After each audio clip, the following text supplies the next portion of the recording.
Love you too, love you too, love you, love you, love you అందరికీ. Thank you. ఏది ఏమైనా కానీ ఈ ప్రేమ ఉన్నంతరకు నన్ను ఎవరు ఏమి చేయలేరప్ప.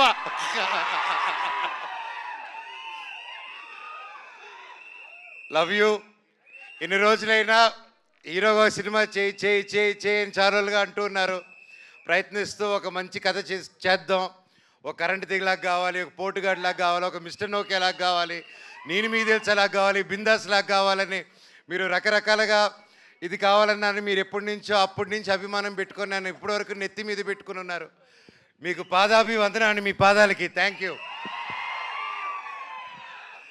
ఏ సినిమా చేద్దాం అనే టైంలో నాకు హనుమారెడ్డి గారు వేరే కథలు వింటూ వేరే సినిమాలు కూడా సైన్ చేసి, సరే దీన్ని ముందు ఒకటి చేద్దాం అనుకున్న కారణాల వల్ల అది డిలే అవుతూ, సో వెంటనే ఒకరోజు నా ప్రాణ స్నేహితుడు రాంప్రసాద్ నాకు ఫోన్ చేసి, అన్న ఇలా ఒక స్క్రిప్ట్ ఉంది, చాలా మంచి స్క్రిప్ట్ని విన్నాను, లేక ఎప్పుడు చేయడం అనమాట.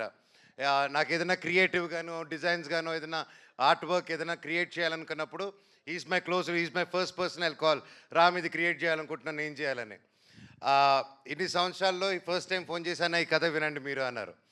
అండ్ కథ విన్న వెంటనే నాకు నిజంగా చాలా బాగా నచ్చిందండి.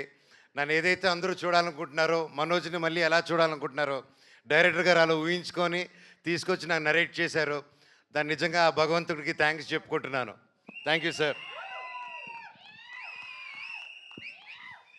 ఇందాక మా హనుమాన్ రెడ్డి గారు మాట్లాడుతూ హీరోతో చెప్పేటప్పుడు ఫస్ట్ సిట్టింగ్లోనే ఓకే అయిపోయింది, మన మ్యూజిక్ డైరెక్టర్ గారితో కూర్చున్నప్పుడు ఫస్ట్ సిట్టింగ్తో ఓకే అయిపోయింది, మన యాక్షన్ మాస్టర్తో ఫస్ట్ సిట్టింగ్లోనే ఓకే అయిపోయింది అని చెప్పారు. సార్ క్లారిటీ ఇవ్వండి సార్, ఫస్ట్ సిట్టింగ్ అందరూ వెళ్ళి సిట్టింగ్లో కూర్చొని ఇదేదో ఓకే అయిపోయేలాగుందని ఆ సిట్టింగ్ అనుకోపోతారు.